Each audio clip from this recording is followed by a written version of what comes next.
What are we doing here? And where are we gonna go? It's like we just woke up one morning, and then it's welcome to the show. Don't ask any questions, just go with the flow. Make as much money as you can, and try your best not to get broke. Copy everything you see on the TV, from the hairstyles to the clothes, and don't think too often, just do exactly as you're told. And if you ever get confused, then just turn towards the alcohol. You'll still hear your thoughts, then just turn up the radio as you learn to live a lifestyle of drugs, sex, and rock and roll.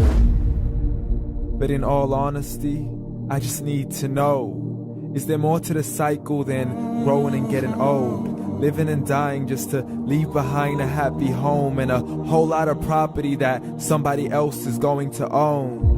I just really need to know before the casket's closed, 'cause I'm not willing to gamble with my soul, nor am I ready to take any chances. These are just simple life questions, and I'm just searching for some answers.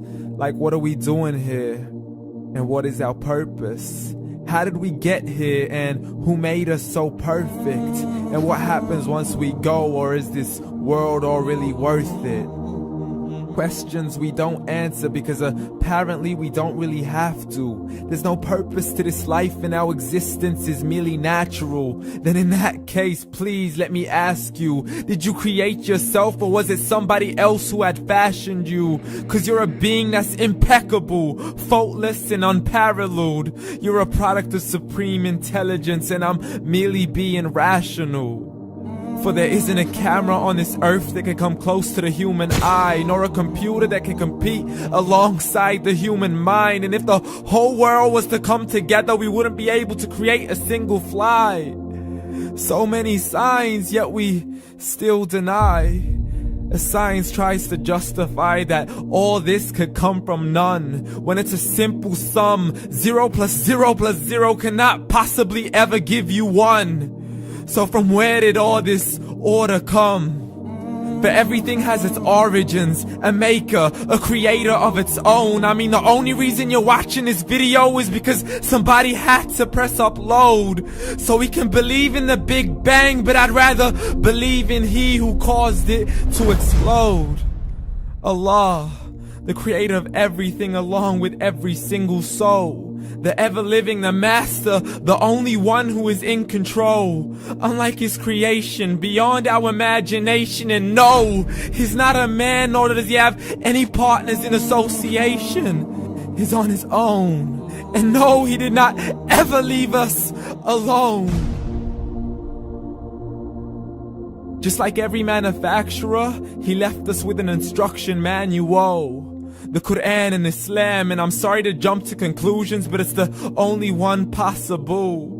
The only definition of God is the one and only supreme being. It's logical, a book with 0 contradictions, with miracles that are both scientific and historical, all revealed over 1400 years ago.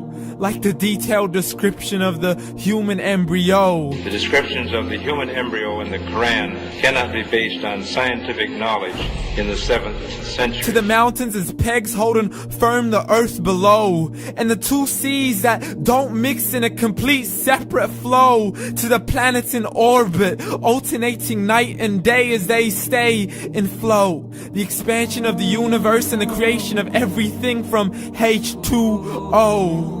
To the stories of the past and the preservation of Pharaoh. To identifying the lowest point in the land where Persia defeated Rome. The gushing fluid that created man in the glands between the ribs and the backbone. And not a word has changed, it's still the same. So please explain how all this was known over 1400 years ago. To a man who couldn't read or write as he would recite whatever the angels spoke. And if you still don't believe, please try to come up with something that's even close. But you can't, so we took God as a mockery and his messengers as a joke. Muhammad could not read or write. How's somebody who can't read or write gonna start a religion? Dismissed his scriptures as legends and tales of the ancient folk, as we live life according to our whims, desires, and hopes. saying this life is the only home we will ever know. We will live then die, then simply turn to bones. YOLO! Correction, after the grass dies, the rain arrives and it regrows, and Allah promises to do the same thing to your very soul and bring you back from your very fingertips to your toes, as the all-seeing supreme being watches us so close, and we are surely being tested in our wealth, our health, and our self, and everything that we've been blessed with. So believe, for we will surely be resurrected and be brought back to our Lord and account for every single deed, as He hands us our books and orders us to read. From the bad to the good and everything in between. You yourself are sufficient for your own accountability, so don't be mad at me. You are the one who thought He wouldn't come back to me. I gave you a whole life long to search after me, but you were busy in all that which was temporary. So read, and glad tidings to all those who believed. And if you disbelieve, read. And don't let that day be the first day you find out what your life really means. Read.